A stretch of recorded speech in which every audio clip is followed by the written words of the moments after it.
noches con todo. Hoy día les vamos a exponer el proceso de tercería de propiedad. Antes de adentrarnos en el presente tema, es necesario tocar ciertos puntos. Por ejemplo, el derecho de la propiedad. Este es un derecho que es absoluto, exclusivo y perpetuo.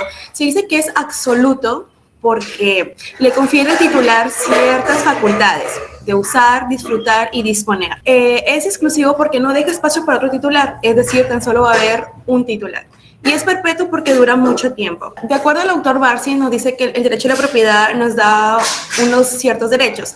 El primer derecho es el derecho a la posesión y el derecho de poseer. Este derecho consiste en que el titular tiene derecho a tener una posesión ya sea inmediata o inmediata. De ahí tenemos el derecho de cercar. Este es un derecho en el cual le da la facultad de limitación al propietario, el cual va a ejercerse en sus bienes inmuebles.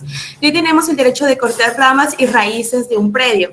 Este consiste en, como su mismo nombre lo dice, le da la facultad al propietario de cortar ciertas raíces o ramas que están invadiendo su predio. De ahí tenemos el derecho de deslinde y almacenamiento. El deslinde significa diferenciar y el almacenamiento significa determinar. Este también es conocido como un derecho de exclusión o de cerramiento. Tenemos el derecho a crédito. El derecho a crédito va a ser una relación jurídica en la cual se va a dar entre dos sujetos, el sujeto activo y el sujeto pasivo. El sujeto activo viene a ser el acreedor, el cual tiene el derecho de exigirle al sujeto pasivo, que va a ser el deudor, que cumpla con una conducta. Esta conducta ya puede ser positiva o negativa. Esto va a ser bajo la pena de responsabilidad civil. Ahora el contrato de compra y venta. Este es un contrato el cual consiste en que la parte vendedora se obliga a transferir la propiedad de un bien a cambio de que el comprador le entregue una cierta cantidad de dinero.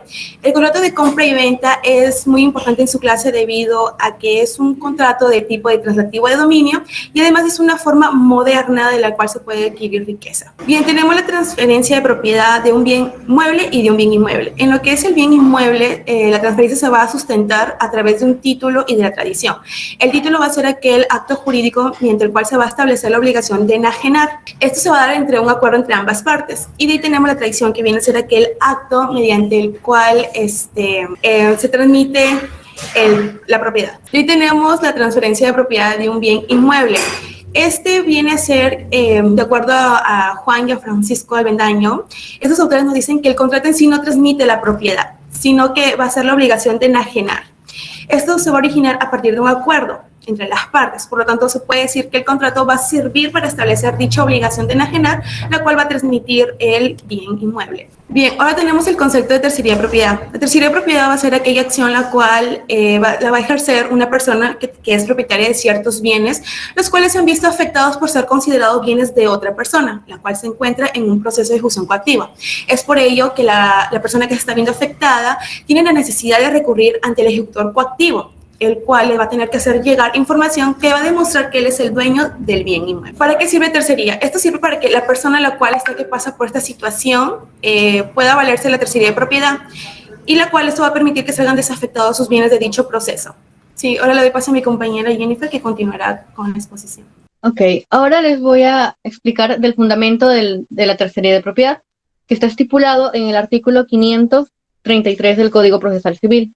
La tercería se entiende con el demandante y con el demandado, y solo puede fundarse en dos cosas: en la propiedad de bienes afectados judicialmente por una medida cautelar o para la ejecución, o en el derecho preferente a ser pagado con el precio de tales bienes.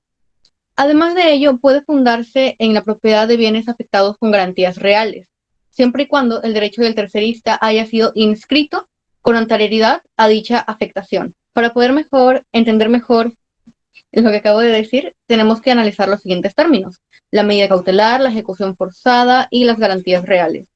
Una medida cautelar es una modalidad de la actividad judicial que tiene por finalidad el resguardo de los bienes o situaciones extraprocesales con trascendencia jurídica, que por falta de custodia podrían frustrar la eficacia de la sentencia.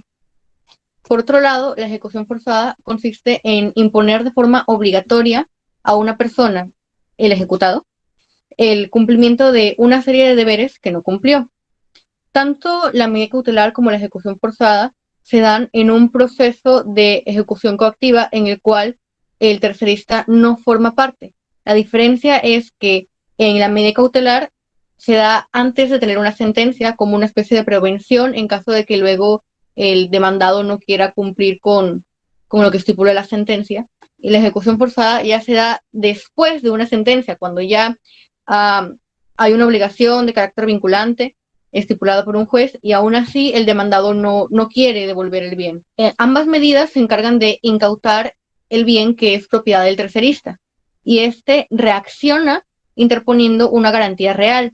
Y esta garantía real es cuando el tercerista recurre al ejecutor coactivo, es decir, el juez que puso la medida cautelar o la ejecución forzada, haciéndole llegar información que demuestre que él es el verdadero dueño. De esta manera, para que la tercería se pueda hacer efectiva en la ejecución de garantías, es necesario que el tercerista pruebe que tiene un derecho de propiedad sobre el bien embargado o secuestrado mediante la medida cautelar y ejecución forzosa y probado con un documento de fecha cierta. La oportunidad. Como lo mencioné anteriormente, el juez competente en una tercería de propiedad es el juez del proceso en el que se interviene. Es decir, el mismo juez que interpuso la medida cautelar y la ejecución que está incautando el bien es el juez que va a tener en su competencia a la tercería de propiedad. Y ahora refiriéndonos a la oportunidad, la tercería puede interponerse en cualquier momento antes de que se inicie el remate del bien, según estipula el artículo 534. Eso tiene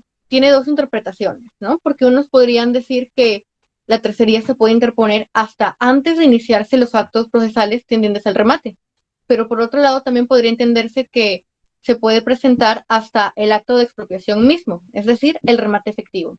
Lo que la norma nos quiere decir con esto es que uno puede interponer la tercería de propiedad hasta antes de la materialización del remate, es decir, cuando el bien incautado pasa a manos de un nuevo dueño.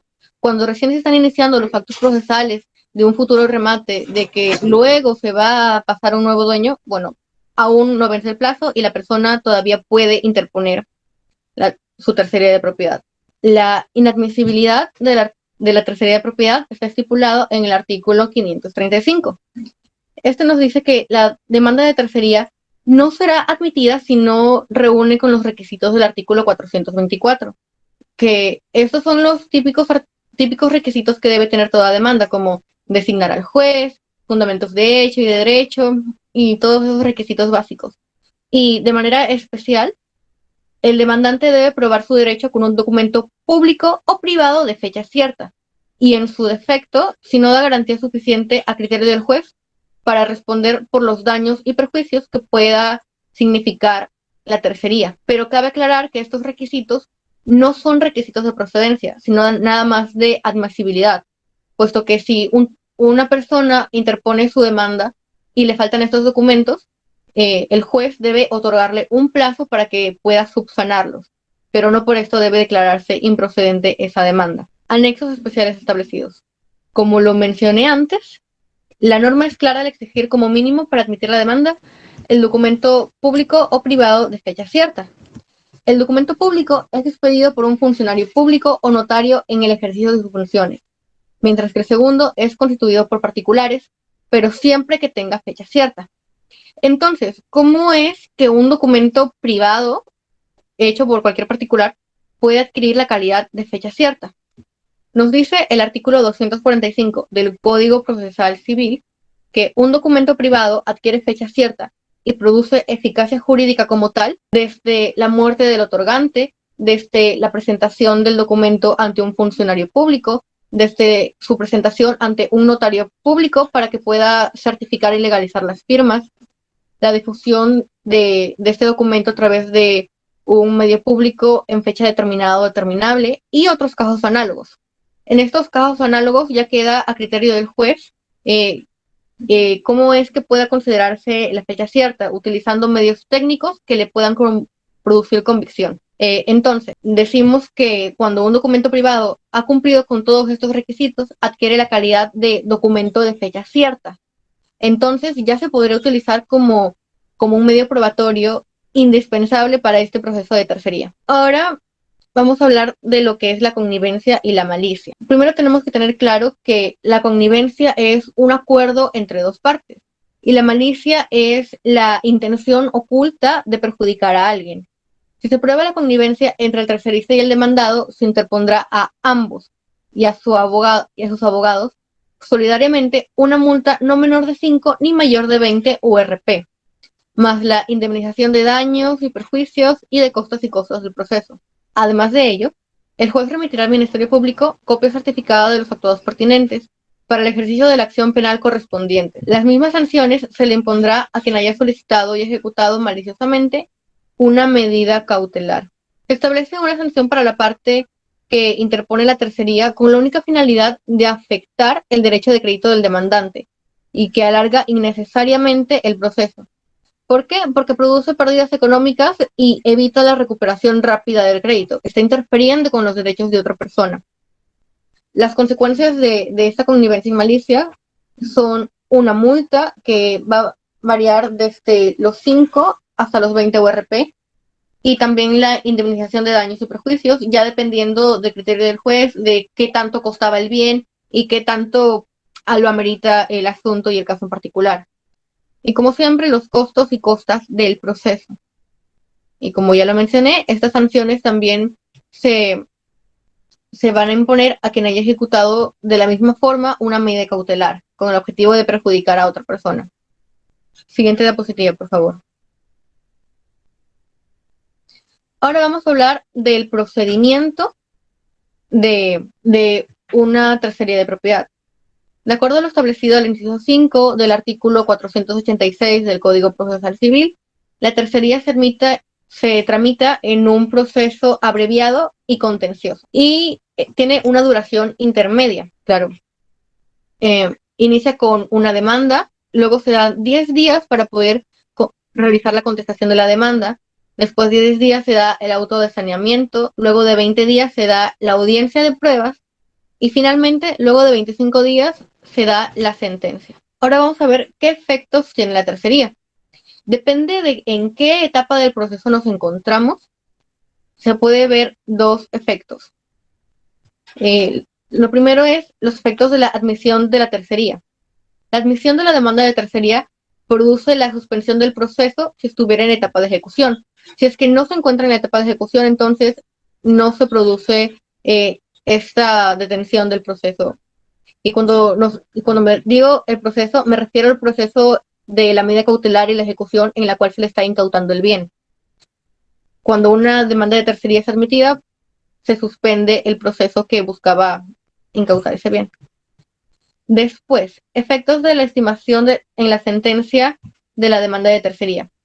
Si es que la demanda de tercería es declarada fundada, entonces se levantará el embargo o secuestro decretado contra los bienes del tercerista y estos bienes volverán a ser propiedad del legítimo dueño. Muchas gracias.